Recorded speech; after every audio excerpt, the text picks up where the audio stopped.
We're here at Château Haut-Brion in the tasting room together with Prince Robert of Luxemburg and Jean-Philippe Delmas. You produce some of the greatest dry white wines in the world with Haut-Brion Blanc and La Mission Haut-Brion Blanc. Can you tell us a little about the vintage 2011? Yes, I think the vintage is much better for the dry white wine than for the red wines.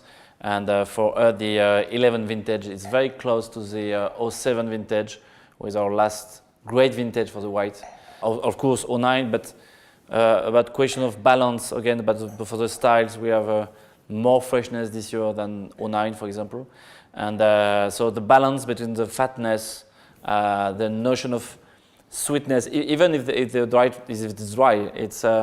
it's very, yes, something like sweet, and so it's very good, one of the best balance we had in the last few years. So I think 11 could be a great vintage for the dry white wine.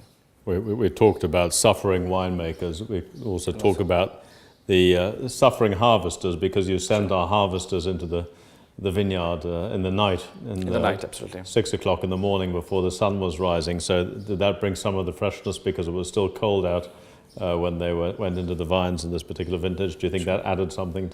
Sure. We try to keep the freshness, so it's always better if you can pick up the grapes very early in the morning, and we gave a light for every pickers, like a miner.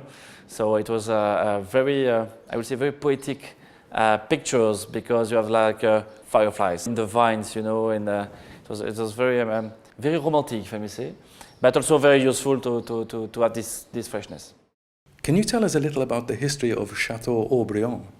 Haut-Brion as a place, first of all, is one of the oldest wine-making microclimates in the world. So if you go back historically, the vines that we're looking at out of the window here were most likely planted here already, not those particular vines, but there were vines in these soils dating back to between 40 and 60 AD, so close to 2,000 years.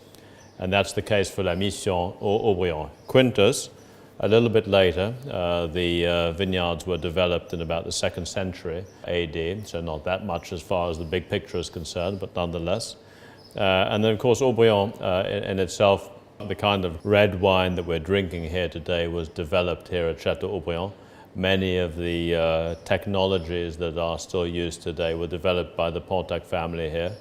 It was the first great wine to give its name of a terroir wine. Previously, the wines were known as by the names of their parishes or by the names of their owners, in this case Pessac or Pontac. We have the earliest written mention of any of the great wines of Bordeaux, with Haut-Brion dating back to 1660, when we find in the cellar book of King Charles II of England the first mention of Haut-Brion, and later in 1663 in the diaries of Samuel Pepys.